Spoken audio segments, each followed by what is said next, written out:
आज के इस वीडियो में हम पढ़ने वाले हैं अलवनी जल। देखिए जल दो प्रकार का होता है, लवणी जल और अलवनी जल। तो हम पहले देखेंगे अलवनी जल किसे कहते हैं और अलवनी जल हमें कहाँ से प्राप्त होता है। तो देखिए अलवनी जल का उपयोग हम करते हैं, यानी कि यहाँ प्रयोग में लाया जाता है लवणी जल। इसमें जो खारापन होता है वहाँ नहीं होता है, उसे कहा जाता है लवणी जल। तो ऐसा जल जिसका प्रयोग हम करते हैं हमारे दैनिक जीवन में, उसे कहते हैं अलवणी जल।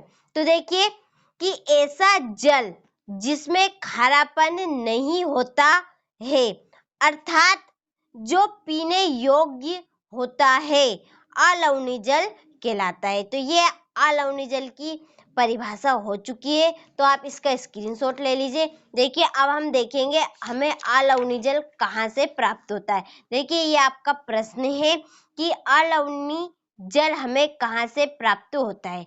तो देखिए अलवनी जल हमें दो जगहों से प्राप्त होता है, दो स्रोतों से प्राप्त होता है। तो अलवनी जल हमें सतही अपवाह और भौम जल स्रोतों से प्राप्त होता है, जिसका पुनः नवीकरण तथा पुनर्भरण जली चक्र होता है।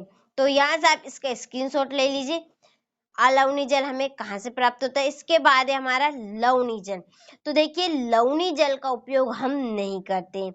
क्यों नहीं करते हैं? जो इसमें खारापन होता है इस जल में बहुत अधिक मात्रा में होता है, जिसका उपयोग हम किसी भी काम में नहीं कर सकते। ना तो हम पीने योग्य इस जल का उपयोग कर सकते हैं, न कपड़े धोने में। देखिए हम कपड़े धोने में भी करते हैं तो इसमें झाग नहीं आता है, और झाग आता भी है तो बहुत कम आता है, तो कपड़े सही तरीके से साफ नहीं होते हैं, जिस कारण से हम इसका उपयोग किसी भी काम में नहीं करते हैं, न पशुपालन में भी नहीं किया जाता है। तो देखिए ऐसा जल जिसमें खारापन पाया जाता है, अर्थात जो पीने योग्य नहीं है, उसे लवणी जल कहते हैं। तो ये आपकी लवणी जल की परिभाषा हो चुकी, तो आप इनका स्क्रीनशॉट ले लीजिए। देखिए लवणी जल हमें कहाँ से प्राप्त होता है, ये हम यहाँ पर पढ़ने वाले हैं। देखिए ये लवणी जल हमें कहाँ से प्राप्त होता है।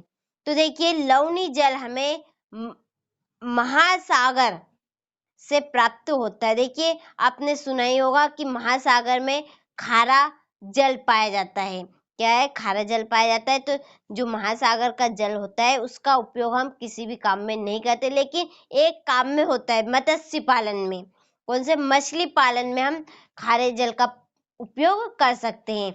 तो इस वीडियो में मैंने आपको लवणी जल और इसके बाद अलवणी जल दोनों की परिभाषा बताई, और दोनों ही हमें कहाँ से प्राप्त होते हैं, उनके स्रोत बताए। तो आपको सभी का अच्छे से स्क्रीनशॉट ले लेना है और अच्छे से कंप्लीट कर लेना है। अपनी नोटबुक में नोट भी करते चलना है। तो आप इस प्रश्न को अच्छे से कंप्लीट करिएगा। देखिए यहाँ 2 नंबर का आपका प्रश्न है, और अधिकतर लवणी जल और अलवणी जल आपसे पूछा भी जाता है। तो आप इस प्रश्न को 100% करिएगा, बहुत ही महत्वपूर्ण प्रश्न है। आप